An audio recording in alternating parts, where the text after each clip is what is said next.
भिंडी की फसल में फल छेदक व तना छेदक कीट का जब प्रकोप देखने को मिलता है तब आप भिंडी की फसल पर यह स्प्रे कर। भिंडी की फसल में नाइट्रोजन की कमी होने पर पौधे की ऊपरी पत्तियां हल्की पीली पड़ने लगती है। इसका मतलब यह है कि पौधे को नाइट्रोजन की रिक्वायरमेंट है। नमस्कार किसान भाइयों, स्वागत है आपका एक बार फिर से हमारे यूट्यूब चैनल क्रिएटिव किसान।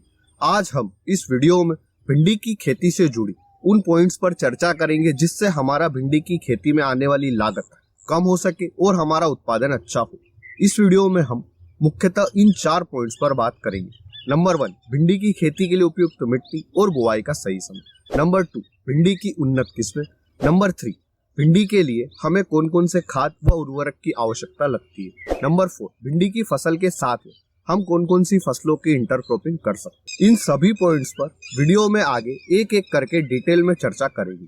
इसके साथ ही वीडियो के अंत में हम हमारे 3 किसान भाइयों की कमेंट को पिक करेंगे और उनके जो हमसे कमेंट सेक्शन में सवाल पूछे गए उनके जवाब देंगे। अब हमने कौन से 3 किसान भाइयों की कमेंट को सिलेक्ट किया है यह हमें वीडियो के अंत में पता चलेगा, इसलिए वीडियो को अंत तक जरूर देखें। तो बिना समय नष्ट किए आते हैं हमारे पहले पॉइंट पर, भिंडी की खेती के लिए उपयुक्त मिट्टी और बुआई का सही समय। भिंडी की खेती हम लगभग सभी तरह की मिट्टी में कर सकते हैं, फिर चाहे आपके खेत की मिट्टी लाल, काली, बलुई दोमट किसी भी तरह की क्यों ना हो, आप भिंडी की खेती हर तरह की मिट्टी में सफलतापूर्वक कर सकते हैं।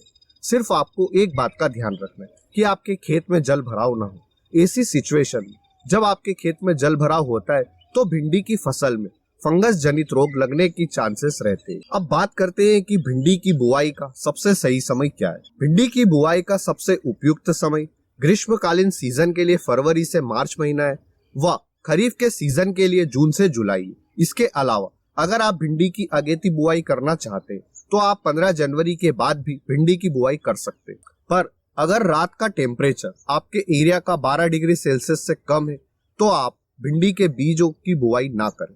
जैसा कि इस साल हमारे एरिया में जनवरी महीने में रात का टेम्परेचर 6 व 7 डिग्री के आसपास था, इसलिए हमारे एरिया के किसान भाई जनवरी महीने में भिंडी के बीजों की बुआई नहीं कर पाए, क्योंकि भिंडी के बीज के जर्मिनेशन के लिए रात का टेम्परेचर 12 डिग्री सेल्सियस के आसपास होना चाहिए व दिन का टेम्परेचर 24 डिग्री सेल्सियस के आसपास होना चाहिए। यह टेम्परेचर भिंडी के बीजों की बुआई के लिए सबसे उपयुक्त टेम्परेचर। आते हैं हमारे दूसरे पॉइंट पर, भिंडी की कौन कौन सी उन्नत किस्में। वैसे तो भिंडी की कई सारी सहकारी और प्राइवेट उन्नत किस्में, पर हमें उस किस्म का चुनाव करना चाहिए जो कि पीला पत्ता रोग के प्रति सहनशील हो। जैसे कि सहकारी में हमारा अभय, अनामिका, प्रगति, क्रांति आ जाती है और वहीं प्राइवेट कंपनियों में राशि, नामधारी, फिर सेमिनस, सिजंता, इनके बीजों का चुनाव आप कर सकते हैं। उन्नत किस्म के चुनाव के बाद बात आती है कि 1 एकड़ भिंडी की खेती के लिए बीज की कितनी मात्रा लगेगी व बीज का खर्च कितना है।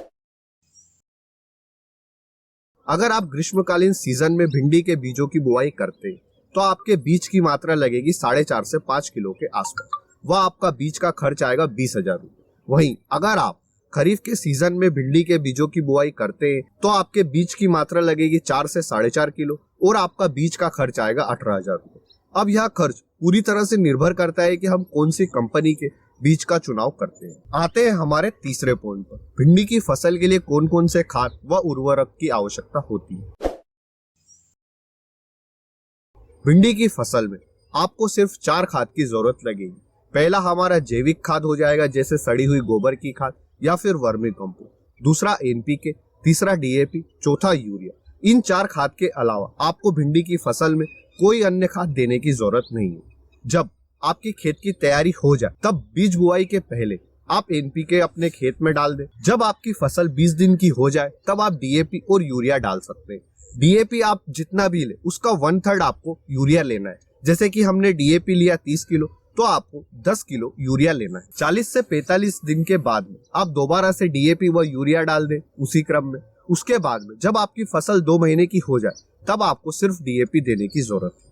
अब इनकी कितनी मात्रा रहेगी यह डिपेंड करता है कि हमारी मिट्टी की क्या रिक्वायरमेंट है। इसके लिए आप मिट्टी की जांच करा सकते हैं। जब हमारी फसल 2 महीने की हो जाती है तब हम खुद पता लगा सकते हैं कि हमारी फसल में किस न्यूट्रिएंट की कमी है। वह ऐसे जब आपकी फसल 2 महीने की हो जाए तब आप भिंडी के पौधे को ध्यान से देखें। तब आप भिंडी के पौधे की ऊपरी पत्तियों पर अगर हल्का पीलापन आ रहा है तो इसका मतलब यह है कि भिंडी के पौधे में नाइट्रोजन की कमी है, तो आप उसे नाइट्रोजन दे सकते हैं। वहीं अगर भिंडी के पौधे की कोशिकाएं बाहर की तरफ कुछ इस तरह से आ रही है तो इसका मतलब यह है कि पौधे में फास्फोरस की कमी है। और अगर पत्तियों की धार पर पीले होकर सूख जाती है, जैसा कि आप देख सकते हैं राख के कलर में बदल जाती, तो आपके पौधे को पोटेशियम की जरूरत है। इस तरह से आप खुद ही पता लगा सकते हैं कि आपके पौधे को नाइट्रोजन की जरूरत है, फास्फोरस की जरूरत है या फिर पोटेशियम। इस तरह से अगर आप अपने पौधे को ऑब्जर्व करेंगे तो आप सही मात्रा में अपने पौधे को न्यूट्रिएंट दे पाएंगे, आपके खाद की भी बचत होगी।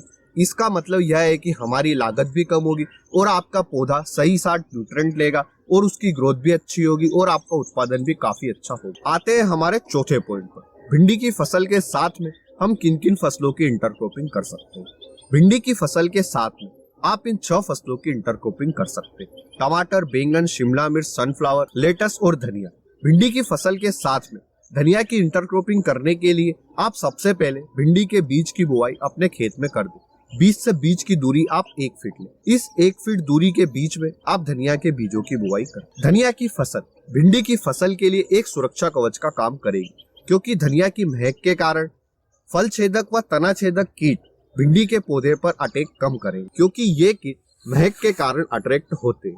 अगर आपकी फसल पर फल छेदक व तना छेदक कीट का अटैक देखने को मिलता है तो आप अपनी फसल पर इसका स्प्रे कर सकते हैं। इसके लिए आप पावर ग्रो अमेज एक्स का स्प्रे अपनी फसल पर कर दें। बात करें अगर इसकी मात्रा की, तो आप 15 लीटर पानी में 8 ग्राम अमेज एक्स को ले और अपनी फसल पर स्प्रे कर दें। अमेज एक्स के उपयोग से आप फल छेदक व तना छेदक व रस चूसक कीटों के अटैक से अपनी फसल को नियंत्रित कर सकते हैं। अब जैसा कि वीडियो के शुरू में मैंने बोला था कि हम हमारे 3 किसान भाइयों की कमेंट को पिक करेंगे और उनके कमेंट में जो हमसे सवाल पूछे उनके जवाब दें। हमारी पहली कमेंट है कृष्णकांत। इनका सवाल है कि फंगीसाइड कौन सा यूज करें। आप फंगीसाइड कोई सी भी कंपनी का यूज कर सकते हैं। बस आपको एक बात का ध्यान रखना है, इसकी कंपोजिशन में कार्बेंडाजिम 12% व मैनकोजेब 63% की फॉर्म में होना चाहिए। हमारी दूसरी कमेंट है जमाल खान की। इन्होंने हमसे हमारे ही एक पुराने करेले के वीडियो पर पूछा है कि यह कौन सी वेराइटी है, तो हमने राशि नागेश की वेराइटी का चुनाव किया था करेले की फसल के लिए। हमारी आज की तीसरी व लास्ट कमेंट है उमेश यादव की। इनका सवाल है कि ड्रिप इरिगेशन के बिना भी हम फसलों की खेती कर सकते हैं या नहीं। आप हर तरह की सब्जियों की खेती फ्लड इरिगेशन सिस्टम के माध्यम से कर सकते हैं। हम खुद ऐसा कई सालों से करते आए हैं और अभी भी कर रहे हैं। अगर आपके एरिया में पानी की कमी है गर्मियों के सीजन में, तो आप ड्रिप इरिगेशन सिस्टम का उपयोग कर सकते हैं। और अगर पानी की कमी नहीं है तो आप फ्लड इरिगेशन से हर तरह की फसलों की खेती कर सकते हैं। अगर आपके भी भिंडी की फसल से जुड़े हुए कोई भी सवाल तो आप हमें कमेंट सेक्शन में पूछ सकते हैं। हम आपके भी सवालों को अगले वीडियो में जरूर पिक करेंगे। अगर इस वीडियो में दी गई जानकारी अच्छी लगी है तो वीडियो को लाइक और शेयर करें, और अभी तक हमारे चैनल को सब्सक्राइब नहीं किया है तो इसे सब्सक्राइब अवश्य करें। धन्यवाद किसान भाइयों। जय जवान जय किसान।